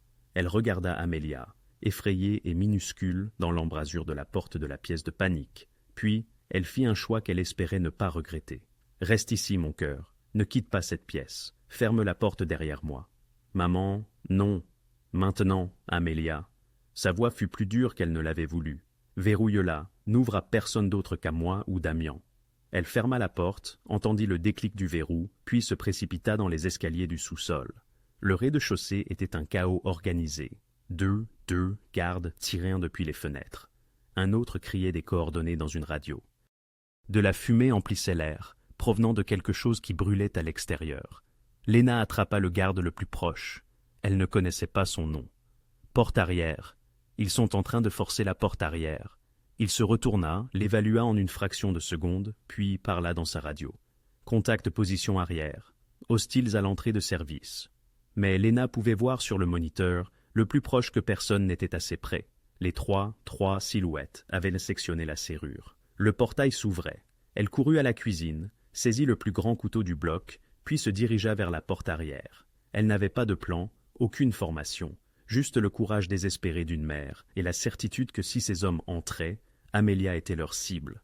La porte arrière menait à un vestiaire et à l'entrée de service. Lena se positionna derrière la porte, le couteau serré à deux mains, son cœur battant si fort qu'elle pensait qu'il allait lui briser les côtes. Elle entendit des bottes sur le gravier, des murmures dans une langue qu'elle ne comprenait pas. Russe, peut-être. La poignée de la porte tourna. Chaque instinct lui hurlait de courir, de se cacher, de retourner auprès d'Amelia. Mais elle tint bon. La porte s'ouvrit. Un homme en tenue tactique franchit le seuil, son arme levée, scannant la pièce. Lena ne réfléchit pas. Elle se lança en avant et percuta la porte de son épaule, le coinçant entre le battant et le cadre. Il grogna de douleur, son arme claquant sur le sol. « Contact !» cria-t-il à son équipe. Mais Lena hurlait déjà. « Ici, ils sont ici, entrée arrière !» L'homme tenta de lever son arme, mais Lena la repoussa d'un coup de pied. Elle n'était pas une combattante, n'avait jamais été impliquée dans un vrai combat de sa vie. Mais la terreur et l'instinct maternel la rendaient féroce. Elle brandit le couteau, ne cherchant pas à tuer, juste à le maintenir à distance, à faire du bruit pour gagner du temps. Des pas résonnèrent dans le couloir. Marcus apparut le premier, arme au poing, saisissant la scène instantanément. Il tira un fois, non pas sur l'homme avec lequel Lena luttait, mais au-delà de lui, vers la porte ouverte où ses coéquipiers tentaient d'entrer. Deux autres gardes de Damian arrivèrent, et soudain, l'entrée arrière devint un piège mortel. Les assaillants à l'extérieur reculèrent, traînant leurs blessés, criant des ordres. Marcus attrapa Lena et la tira derrière lui. « Monte à la pièce de panique, maintenant !» Mais l'assaut était déjà en train de se briser. Les assaillants à l'avant, réalisant que leur diversion avait échoué et qu'ils étaient flanqués, commencèrent à battre en retraite. Les coups de feu devinrent sporadiques, puis cessèrent entièrement. Des sirènes hurlaient au loin. Quelqu'un avait appelé la police. La vraie police, cette fois. « Ils reculent !» rapporta un garde de l'avant, se repliant vers leur véhicule. Damien apparut. Son visage était marqué par la fumée. Une coupure au-dessus de son sourcil saignait abondamment. Ses yeux trouvèrent Malena immédiatement. « Tu étais censé être dans la pièce de panique. » Il passait par le portail arrière. Personne ne regardait. Sa voix tremblait. Je ne pouvais pas les laisser. Amelia était en bas. Elle ne termina pas sa phrase. Ses jambes lâchèrent. Marcus la rattrapa avant qu'elle ne touche le sol. « Elle nous a sauvés, » dit Marcus doucement. Les a repérés sur le moniteur, a appelé, puis les a retenus à la porte jusqu'à ce que nous puissions intervenir. Si elle ne l'avait pas fait, il ne termina pas la phrase. Damian la regarda, quelque chose d'illisible dans son expression. Puis, il s'agenouilla près d'elle, la prenant par le visage, vérifiant si elle était blessée. « Tu saignes. » Lena baissa les yeux. Sa main était coupée. Elle avait serré la lame du couteau à un moment donné sans s'en rendre compte. Du sang gouttait sur le sol. « Mais ce n'est rien, » murmura-t-elle. « C'est tout. » La voix de Damian était rauque. « Tu as repéré leur stratégie. Tu nous as prévenus. Tu les as repoussés. » Il marqua une pause. « Tu as sauvé des vies ce soir. » Lena commença à trembler. Choc, adrénaline, peur, tout la frappait en même temps. « Amelia, j'ai besoin de... » « Je vais la chercher. » Damian se leva. Marcus pense sa main et que quelqu'un balaye le périmètre. Je veux savoir s'ils ont laissé des surprises derrière eux. Il disparut vers le sous-sol. Et Lena se laissa enfin s'effondrer, le couteau s'échappant de sa prise. Elle l'avait fait. Avait gardé sa fille en sécurité, prouvé qu'elle n'était pas seulement une victime impuissante. Mais tandis que l'adrénaline s'estompait, une pensée se cristallisa avec une clarté terrible. Ce n'était pas fini. Les Vulov avaient simplement déclaré la guerre. À l'aube, la maison sécurisée ressemblait à la scène d'un crime. Des balles avaient troué les murs extérieurs. Des éclats de verre étincelaient au sol. Des traces de brûlures dues à l'explosion noircissaient l'allée. La police était venue et repartie, prenant des dépositions, photographiant les dégâts, feignant d'ignorer la nature réelle de cette maison et l'identité de son propriétaire. Lena était assise à la table de la cuisine, la main bandée pulsant, regardant Amelia dormir sur le canapé. Sa fille avait pleuré pendant 20 minutes après que Damen l'eût ramenée de la pièce de panique. Puis, l'épuisement l'avait emportée. Elle dormait maintenant le pouce dans la bouche, un geste qu'elle n'avait pas fait depuis deux ans. « La police accrédite la version de l'histoire ?» demanda Marcus à Damen dans le couloir. Lena pouvait les entendre clairement. Effraction à domicile, interrompue par la sécurité. Il ne s'intéresse pas suffisamment pour creuser davantage. La voix de Damian était lasse. Victor était malin. Ces hommes ne portaient aucune marque d'identification, n'ont laissé aucun corps, ont emporté leurs blessés avec eux. Rien ne permet de relier cela à lui, sauf que nous savons. Des pas s'approchèrent. Damien apparut dans l'embrasure de la cuisine, deux tasses de café à la main. Il en posa une devant Léna et prit place en face d'elle. « Tu devrais te reposer, dit-il. Et vous devriez en faire autant, dit-elle en désignant d'un signe de tête les points de suture au-dessus de son sourcil, œuvre de l'un de ces hommes, qui semblait posséder une formation de médecin de campagne. Combien de points? Elle a eu pire. Ils restèrent un instant plongés dans le silence, trop tendus pour dormir, trop épuisés pour faire quoi que ce soit d'autre. La maison baignait maintenant dans une quiétude relative, hormis l'activité des gardes qui évaluaient les dégâts et recherchèrent d'éventuels dispositifs de surveillance. « Merci, dit finalement Damien, pour ce que vous avez fait ce soir. Je ne l'ai pas fait pour vous, je l'ai fait pour ma fille. Je sais, mais vous avez tout de même sauvé des vies. Mes hommes, peut-être même la mienne. L'incursion par la porte arrière. » Il secoua la tête. C'était le véritable coup de Victor. L'assaut frontal n'était qu'une diversion. Si vous ne l'aviez pas repéré, La voix de Léna était douce. Ne faites pas de moi quelque chose que je ne suis pas. Je ne suis pas courageuse. J'étais terrorisée. Le courage n'est pas l'absence de peur. C'est agir malgré elle, répondit Damien, croisant son regard. Vous aviez toutes les raisons de vous enfermer dans cette pièce sécurisée et de vous cacher. Personne ne vous aurait blâmé, mais vous avez perçu une menace et vous y avez fait face. J'ai saisi un couteau de cuisine. Je sais à peine comment le tenir. Vous avez tenu bon jusqu'à l'arrivée des renforts. Dans mon monde, cela fait de vous un soldat. Il marqua une pause.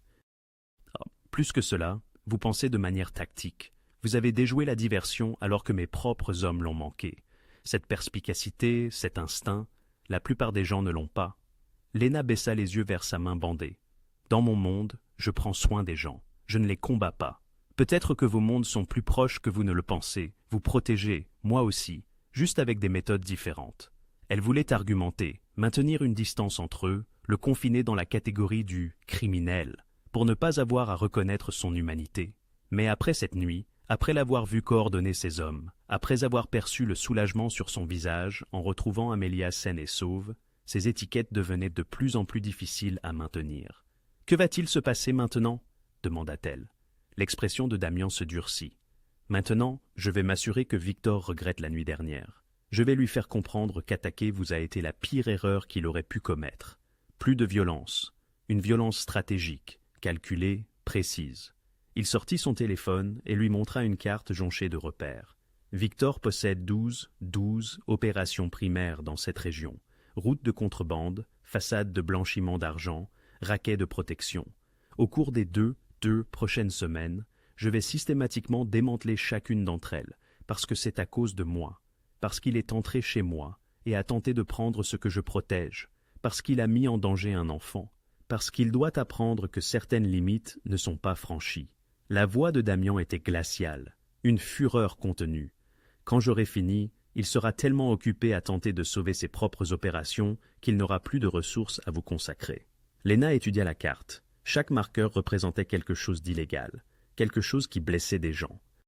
Mais chaque marqueur représentait aussi le pouvoir de Victor Vulov, et Damien allait tout détruire. Vous allez déclencher une guerre. La guerre a commencé lorsqu'il a pris ses photos sur l'autoroute 47. La nuit dernière n'était que la première bataille majeure. Damien rangea son téléphone. Mais cela se terminera d'une manière ou d'une autre.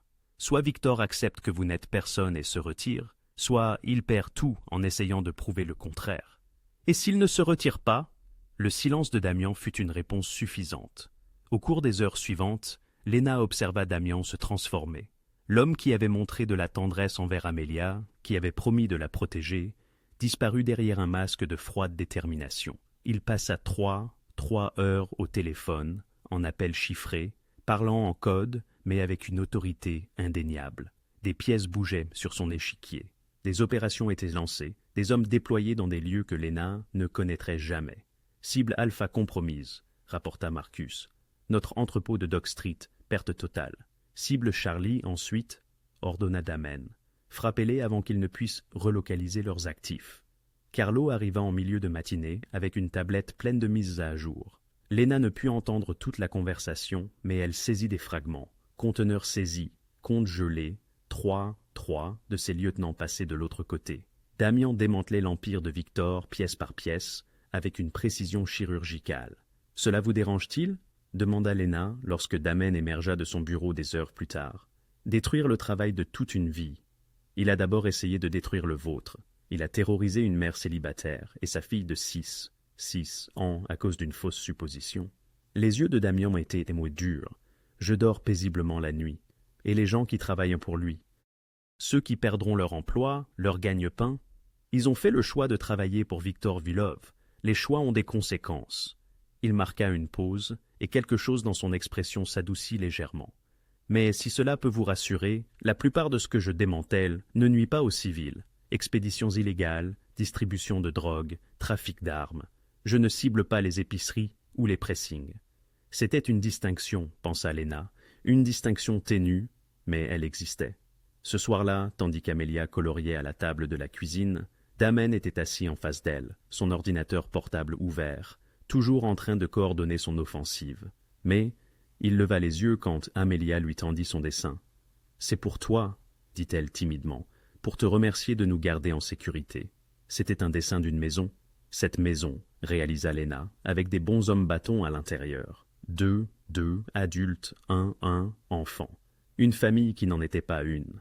Damien prit le dessin avec précaution, comme s'il était fait de verre. « C'est magnifique, Amelia, merci. Tu as des enfants ?» demanda Amelia avec la curiosité directe des enfants de 6 ans. « Non, je n'en ai pas. »« Pourquoi pas ?» commença Lena, mais Damien leva la main. « Parce que ma vie n'est pas sûre pour des enfants. Je travaille dans un milieu dangereux, avec des gens dangereux. Ce ne serait pas juste pour eux. »« Mais tu nous gardes en sécurité, » rétorqua Amelia avec la logique enfantine. « C'est différent. C'est ma responsabilité parce que j'ai commis une erreur. Mais avoir des enfants à moi... » Il jeta un regard à Lena, quelque chose d'insondable dans ses yeux. Ce serait un choix, et je ne peux pas faire ce choix en toute bonne conscience. C'était la chose la plus honnête qu'il ait dite, pensa Lena. Pas une justification ou une défense, juste la vérité. Son monde était la violence, et il le savait. Plus tard, après qu'Amelia fut couchée, Lena trouva Damien debout près de la fenêtre, le dessin d'Amelia à la main. « Vous la respectez, » dit Lena. « Ma fille, vous ne lui avez pas parlé de haut. Vous la respectez. Vous aussi ?» Il posa le dessin doucement sur la table. « J'ai réfléchi à ce que vous avez dit plus tôt, que vous n'êtes pas courageuse. Mais je pense que vous vous trompez. Nous avons déjà eu cette conversation. Pas cette partie. » Il se tourna vers elle. « Vous êtes une mère célibataire qui élève un enfant seul, travaillant des équipes de 12 heures, joignant les deux bouts, construisant une vie à partir de rien. Cela demande un type de courage différent de ce que je fais. Un courage soutenu, quotidien, sans faste. » Lena sentit sa gorge se serrer. « Je fais juste ce que je dois faire. »« Moi aussi. » Il la regarda dans les yeux. « Peut-être que c'est ce que nous avons en commun. Nous protégeons ce qui nous importe, quel qu'en soit le coût. » À cet instant, Lena le vit clairement, non pas comme un criminel ou un sauveur, mais comme un homme pris dans le même piège qu'elle, faisant des choix impossibles dans une situation impossible. « Je ne vous fais toujours pas confiance, » dit-elle. « Bien. » répondit Damien. « La confiance est dangereuse dans mon monde, mais le respect... » Il sourit légèrement. « C'est quelque chose que nous pouvons tous les deux nous permettre. » Première, 1 semaine, Victor Vylov perdit son centre de distribution principal, 3 itinéraires de contrebande et 2 de ses lieutenants les plus fidèles. Deuxième, 2 semaines, son opération de blanchiment d'argent s'effondra lorsque des agents fédéraux, alertés par des canaux anonymes, perquisitionnèrent simultanément 4 de ses entreprises de façade. Troisième, 3 semaines, la moitié de son équipe restante fit défection ou disparut, ne voulant pas sombrer avec un navire en perdition. Lena observa le déroulement depuis la maison sécurisée, comme un glissement de terrain au ralenti. Le téléphone de Damien sonnait constamment avec des mises à jour. Des cartes sur son ordinateur portable montraient des croix rouges apparaître sur les opérations de Victor, les unes après les autres. Un démantèlement systématique d'une précision quasi chirurgicale. « Cible éco-neutralisée », rapporta Carlo un matin. « Le dernier entrepôt de Vylov nous appartient maintenant. Il est réduit à des opérations de rue et à ce qu'il peut transporter dans une mallette. » Damien hocha la tête, impassible, mais Lena vit la satisfaction dans ses yeux. « Maintenez la pression. Je veux qu'ils comprennent que cela se termine quand je dis que cela se termine. » La vie dans la maison sécurisée avait trouvé un rythme étrange. Les murs endommagés étaient réparés. La sécurité fut triplée, mais à mesure que le pouvoir de Victor s'effondrait, le niveau de menace diminuait. Plus d'attaques de reconnaissance, plus de drones. Les observateurs dans les bois disparurent. Amelia s'adapta avec la résilience de l'enfance. Elle créa des jeux élaborés, construisit des forts en coussin, apprit à dessiner des papillons avec une précision croissante. Elle posait moins de questions sur leur retour à la maison, acceptant cette nouvelle normalité avec une flexibilité que Lena enviait. « Damian, c'est comme mon papa ?» demanda Amelia un après-midi alors qu'elle faisait des cookies. Une scène domestique qui semblait surréaliste compte tenu de leurs circonstances. Les mains de Lena s'immobilisèrent dans la pâte à biscuits. « Pourquoi poses-tu cette question ? Parce qu'il est souvent là et qu'il nous protège comme les papas sont censés le faire. Ce n'est pas ton papa, ma chérie, c'est quelqu'un qui nous aide à traverser une période difficile. Mais je l'aime bien. » La voix d'Amelia était ténue. « C'est d'accord ?» Lena serra sa fille contre elle. « De la farine les saupoudrait toutes les deux. Oui, mon bébé, c'est d'accord d'aimer les gens qui sont gentils avec toi. » Mais la question resta logée dans la poitrine de Lena comme une écharde. Amelia s'attachait. Et quand tout cela serait terminé, quand il partirait, comme Damian l'avait promis, ce serait une autre perte à gérer pour sa fille. À la 4e, 4 semaines, Victor Vulov était désespéré. Il contacte des intermédiaires, dit Marcus à Damen lors d'une de leurs sessions stratégiques. Lena était dans la pièce d'à côté, mais pouvait entendre chaque mot. Il veut négocier les conditions. Il dit qu'il est prêt à accepter que la femme Harper n'ait personne. Qu'est-ce qu'il offre? Des concessions territoriales. 3 pâtés de maison en centre-ville, des droits exclusifs de transport sur le corridor sud et une garantie de non-représailles pour l'assaut de la maison sécurisée. Il offre ce qu'il n'a plus le pouvoir de livrer. Le rire de Damian était froid. Informez-le que mes seules conditions sont un retrait total de mes territoires et une reconnaissance formelle de l'agression injustifiée d'un civil. C'est une humiliation majeure pour lui. Ses subordonnés y verront un signe de faiblesse, et c'est précisément le but. Je veux que chacun sache ce qui arrive à quiconque s'en prend à une personne sous ma protection. Lena apparut dans l'embrasure de la porte. Et s'il refuse?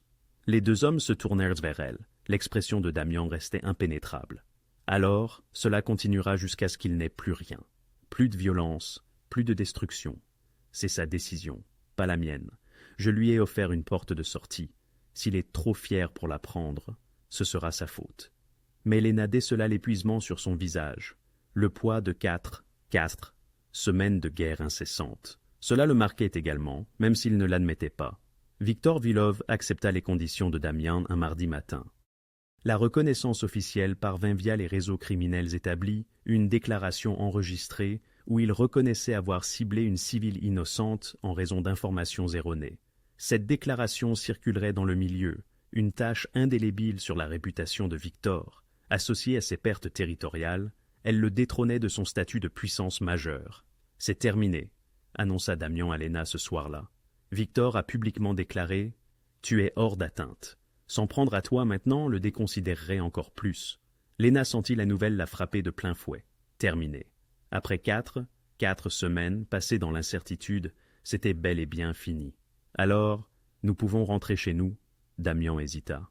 Pas chez toi. Victor a beau avoir reconnu son erreur, tous les membres de son organisation ne l'oublieront pas. Certains pourraient essayer toujours te garder rancune, te considérer comme une affaire inachevée. Alors, où allons-nous? Nouvelle ville, nouvelles identités, nouveau départ.